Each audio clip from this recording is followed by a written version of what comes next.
Fix sum method के अंदर बताइए आप क्या कहना चाहते हो, एक एक करके डील करते हैं, तब बात समझ में आएगी। जब इन्होंने फिक्स सम मेथड की बात करी तो इन्होंने कहा कि देखो sir, fix sum method follow करते समय दो पॉसिबिलिटीज हैं, देयर आर टू पॉसिबिलिटीज। मैंने कहा सर वो क्या? उन्होंने कहा देखो सर, ऐसा हो सकता है कि आप क्यूआरएमपी में आने से पहले आप अपनी रिटर्नें मंथली फाइल कर रहे थे, आप अपनी रिटर्नें मंथली फाइल कर रहे थे। मैंने कहा सर ऐसे कैसे हो सकता है, तो छोटा व्यापारी था।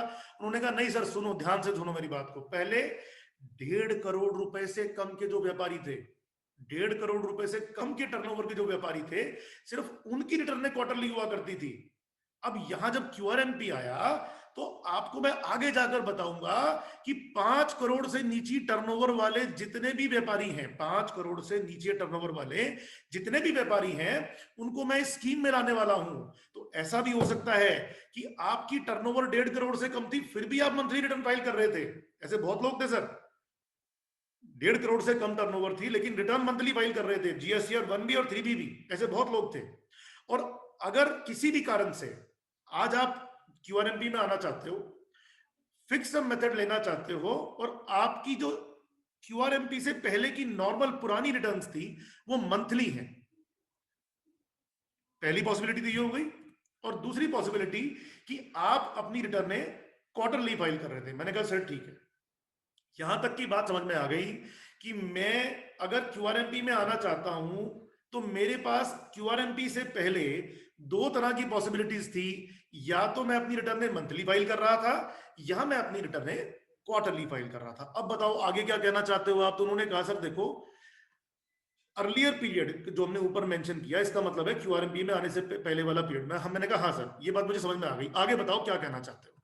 इन्होंने कहा सर अगर आप फिक्स सम मेथड में आना चाहते हो और आप फिक्स्ड सम मेथड, एक फिक्स अमाउंट जमा कराने की बात हो रही थी, और आपकी रिटर्न पहले मंथली थी, तो हम क्या करवाने वाले हैं आपसे? तो सरकार बोल रही सर इस समय, ध्यान दीजिएगा, सरकार कहती है कि हम आपसे क्या करवाने वाले हैं, बड़े ध्यान से सुनना। एक क्वार्टर में कितने महीने होते हैं सर? 3। जो तीसरा महीना है आखिरी, ये अब हमारा जनवरी फरवरी मार्च का क्वार्टर है, जिसके लिए हमने क्यूआरएमपी ऑप्ट करना है कि नहीं करना, इसका फैसला करना है। जनवरी फरवरी मार्च, फोर्थ क्वार्टर से जस्ट पहले जो महीना था जिसकी रिटर्न मैंने दाखिल करी होगी, वो था दिसंबर 2020। दोबारा से बात सुनते हैं। क्यूआरएमपी ऑप्ट करने से पहले मैंने ये पता किया कि फिक्स्ड सम मेथड मैं कैसे फॉलो करूंगा अगर मेरी पुरानी रिटर्न्स मंथली थी। जिस महीने का टैक्स मैं जमा कराने जा रहा हूं, यानी फोर्थ क्वार्टर का टैक्स कैसे जमा कराना है? हर महीने, जनवरी का अलग, फरवरी का अलग, मार्च का अलग। तो जब मैं टैक्स जमा कराने गया, मैंने पूछा कि sir fix sum method follow करते हुए मंथली रिटर्न वालों को क्या करना है? तो इन्होंने कहा tax paid by debiting electronic cash ledger, tax paid by debiting electronic cash ledger in the last month of the immediately preceding quarter। यहां तक रुको सर, पहले समझ लो। फोर्थ क्वार्टर का पिछला क्वार्टर था थर्ड, उसका लास्ट मंथ था दिसंबर। ये कह रहे हैं कि दिसंबर के महीने में आपने जितना टैक्स जमा कराया इलेक्ट्रॉनिक कैश लेजर को डेबिट करके, आपकी टोटल लायबिलिटी थी 2 लाख रुपए, लेकिन इलेक्ट्रॉनिक कैश लेजर को डेबिट करके आपने जमा कराए 50,000 रुपए। 1.5 लाख आपके पास इनपुट था। तो ये कह रहे हैं कि वो 50,000 की अमाउंट से हम कंसर्न्ड हैं। आप उस 50,000 की अमाउंट को पकड़ो पहले, जो आपने दिसंबर के महीने में इलेक्ट्रॉनिक कैश लेजर को डेबिट करके जमा कराई थी, वो 50,000 की अमाउंट के बारे में हम बात कर रहे हैं। और अब बताएंगे कि उसका क्या करना है।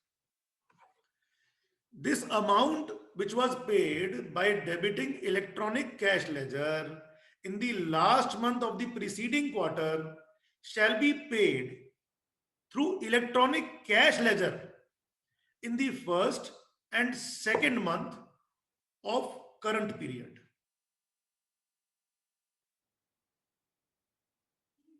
फिक्स सम मेथड की बात हो रही है सर। हमने पहले बात करी क्यूआरएमपी स्कीम है। क्यूआरएमपी स्कीम में हर महीने टैक्स जमा कराना है। हर महीने जब आप टैक्स जमा कराएंगे, दो तरह की स्कीम है, पहले फिक्स सम मेथड, फिर सेल्फ असेसमेंट मेथड। हमने सबसे पहले फिक्स सम मेथड को डिस्कस करना शुरू किया। फिक्स सम मेथड में हमने बात करी कि दो पॉसिबिलिटीज है। पहली पॉसिबिलिटी ये है कि आप अपनी रिटर्न मंथली दाखिल कर रहे थे, दूसरी है कि क्वार्टरली दाखिल कर रहे थे। अभी हम सिर्फ उस आदमी के बारे में बात कर रहे हैं जिसने अपनी रिटर्न मंथली जमा कराई। मंथली जमा कराने वाले आदमी ने अगर दिसंबर महीने में अपनी इलेक्ट्रॉनिक कैश लेजर से 50,000 रुपए जमा कराए थे, तो आपने पहले महीने और दूसरे महीने में 50,000 रुपए जमा कराने हैं इलेक्ट्रॉनिक कैश लेजर के थ्रू क्यूआरएमपी ऑप्ट करने के बाद। यहां तक क्लियर है सर? आगे चलें? बताओ प्रदीप जी, यहां तक क्लियर है सर? आगे बढ़े? चलिए सर, अब हम एक एग्जाम्पल लेते हैं, तो एग्जाम्पल से समझते हैं। यहां पर यह कहा गया कि अगर मेरी रिटर्न्स मंथली थी और मैं क्वार्टर एंडिंग दिसंबर 2020 में टैक्स जमा करा के आया using my electronic cash ledger. कितना कितना टैक्स जमा कराया मैंने? सीजीएसटी में 50 रुपए, एसजीएसटी में 50 रुपए, आईजीएसटी में 500 रुपए और सेस में 15 रुपए। ये मेरी दिसंबर की पेमेंट थी जो मैं जमा करा के आया इलेक्ट्रॉनिक कैश लेजर से। तो अभी जो मेरे करंट पीरियड के अंदर क्यूआरएमपी ऑप्ट करने के बाद फर्स्ट और सेकंड मंथ की पेमेंट बनेगी इलेक्ट्रॉनिक कैश लेजर से। वो कितनी बनेगी? 50 रुपए सीजीएसटी, 50 रुपए एसजीएसटी, 500 रुपए आईजीएसटी और 15 रुपए cess. Exactly equal to what was paid in the month of December 2020। चलिए सर, आगे बढ़ते हैं। अब हमने कहा चलिए ठीक है साहब, मंथली जो फाइलर थे, जो मंथली फाइलर्स थे, उनकी तो बात हमें समझ में आ गई। अगर मेरे क्लाइंट की रिटर्न क्वार्टरली जा रही थी और मैं फिक्स सम मेथड ऑप्ट करना चाहता हूं, तो क्या होगा? तो मुझे समझाया गया, देखो बड़े ध्यान से समझना। क्योंकि आपकी रिटर्न क्वार्टरली जा रही थी, तो पूरे क्वार्टर में आपने जितना कैश लेजर से टैक्स पे किया, क्वार्टर कौन सा? जो क्यूआरएमपी ऑप्ट करने से जस्ट पहले, जो क्वार्टर था, उसमें आपने जितना टैक्स पे किया इलेक्ट्रॉनिक कैश लेजर को डेबिट करके, उसका 35% आपने जमा कराना है। कब जमा कराना है? पहले महीने में और दूसरे महीने में। मैंने कहा सर रुक जाओ, 35% का क्या हिसाब बना? तो उन्होंने कहा देखो ऐसा है, अगर 100 है और महीने 3 है, तो जब उसके 3 हिस्से करोगे तो कितने बनेंगे? मैंने कहा सर 33.33। बोले बेटा इसको राउंड ऑफ कर दे। तो मैंने कहा सर राउंड ऑफ करके तो 30 बनना चाहिए। बोले नहीं बेटा, हमारा वाला राउंड ऑफ 35 बनता है। तो मैंने कहा ठीक है सर, 35% जमा कराना है पहले मंथ में, 35% जमा कराना है दूसरे मंथ में, और उसके बाद जब आप तीसरा महीना खत्म, यानी क्वार्टर जब खत्म हो गया, तो अपना जीएसटीआर 1 और जीएसटीआर 3 भी जब फाइल करने जाओगे, तब आप गवर्नमेंट से हिसाब किताब करोगे कि मेरा कितना टैक्स जाना चाहिए था, कितना गया, ज्यादा है, कम है, क्या है। वो कैसे करेंगे वो आगे बात करते हैं। फिलहाल हमने ये बात करी कि पहला महीना जो क्यूआरएमपी ऑप्ट करने का पहला क्वार्टर है, उसके अंदर अगर मैं फिक्स सम मेथड ऑप्ट कर रहा हूं और मेरी रिटर्न पहले मंथली या क्वार्टरली जा रही थी, तो मैंने इसको कैसे डील करना है। Right sir?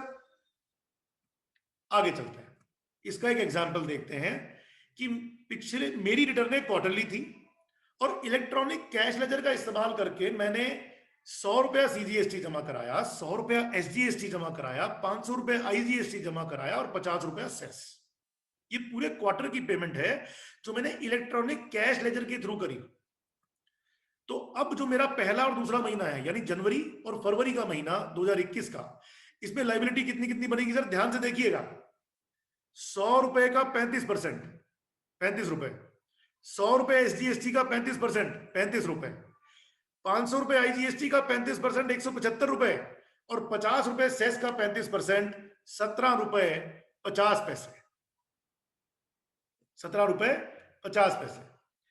सर यहां पर हमने ये देखा कि अगर मैं रिटर्न क्वार्टरली दाखिल कर रहा था तो जनवरी और फरवरी में 35% टैक्स मुझे जमा कराना है, और क्वार्टर खत्म होने पे अपना जीएसटीआर 1 और 3B फाइल करके अपने टैक्स का प्रॉपर हिसाब किताब करके हम गवर्नमेंट से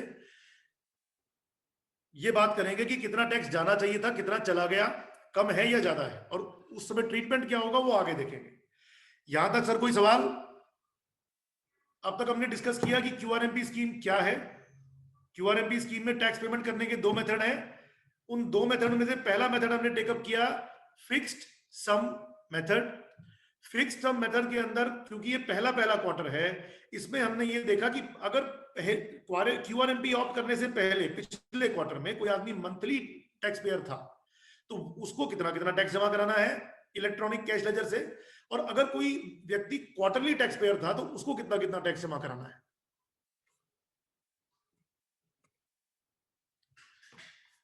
अब सवाल ये उठता है सर कि जिस दिन मैं टैक्स पेमेंट करने गया,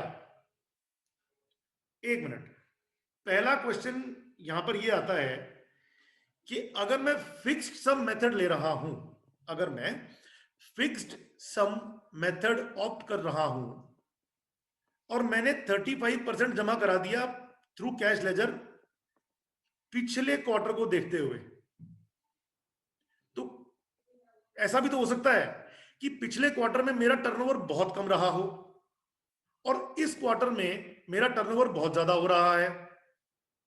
पिछले क्वार्टर में मेरा टोटल टैक्स जो इलेक्ट्रॉनिक कैश लेजर से जमा हुआ वो सिर्फ 1 लाख रुपया था, लेकिन इस बार जनवरी महीने का ही टैक्स, अकेले जनवरी महीने का टैक्स मेरा 2 लाख रुपए बनता है। इस केस में क्या होगा? क्या मुझे 35% जमा कराने के बाद सरकार परेशान नहीं करेगी? बिल्कुल सर, यही स्कीम है। आपका जो टैक्स बन रहा था वो जितना मर्जी बन रहा था, क्यूआरएमपी स्कीम के तहत आपने 35% टैक्स जमा करा दिया तो पहले और दूसरे महीने में सरकार आपको कुछ नहीं बोलने वाली। जो भी पैसे का हिसाब किताब होगा वो तीसरे महीने के एंड पे होगा, और उस समय भी अगर आपने टाइम से अपना टैक्स जमा करा दिया तो कोई ब्याज नहीं, कोई प्रॉब्लम नहीं, सब कुछ ठीक चलेगा। आगे देखते हैं। सवाल ये पूछा गया, जब टैक्स पेयर को ये सारी बातें बताई गई तो कुछ ऐसा दिखाई दिया कि यार ये तो लग रहा है ऐसा कि कहीं पैसे बच जाएंगे अपने। वाइस वर्सा भी तो है सर। हाँ वाइस वर्सा, भाई उसकी उस पे आते हैं सर, रुको ना। अभी हमने एक लिमिट डिस्कस किया, फिक्स सम मेथड, अभी सेल्फ असेसमेंट में तो आई ही नहीं।